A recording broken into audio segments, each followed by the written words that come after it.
Well, indeed, an ambitious budget there. Of course, we'll be following up to see, especially when it comes to raising taxes, how the taxman will do on that front.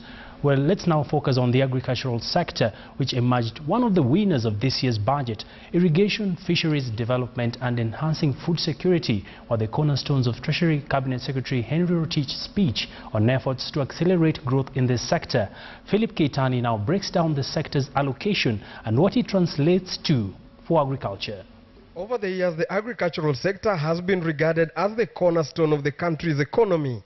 To back these sentiments, the government is upping its allocation to the sector to accelerate growth from the 5% registered in 2014.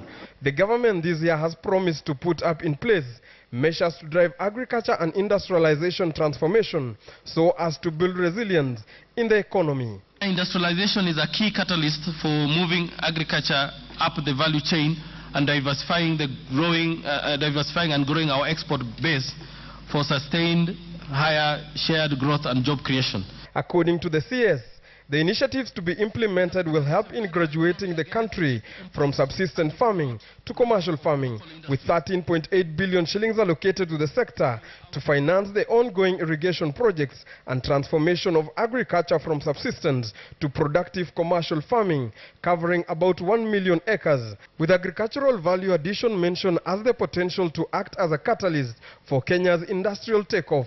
As part of our agricultural transformation plan, and to start preparing small-scale farmers to move away from rain-fed agriculture, we will, over the next few months and after discussion with farmers, introduce a raft of tax incentives for new investments in water facilities and smallholder irrigation equipment. Gainers in this year's budget in the Ministry of Agriculture include the fishing sector, where the CS approved the importation of nylon yarn to encourage local manufacturers of fish nets. I have provided for importation of nylon yarn and synthetic twine used in the manufacture of fishing nets under the duty remission scheme at a rate of 0% instead of 10%. In addition, imports of made-up fishing nets will attract duty at a rate of 25% instead of 10%.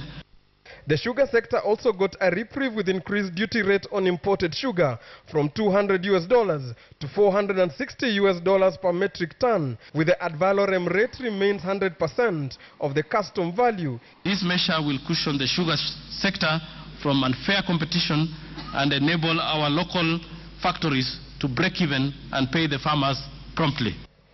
Other big winners include sorghum, millet and cassava farmers that saw the National Treasury grant remission of excise duty in relation to beer or wine made from these crops, encouraging beer manufacturers to take advantage of this incentive, not only to create wealth, but also to contribute to a healthy nation. Philip Keitani, KTN Business.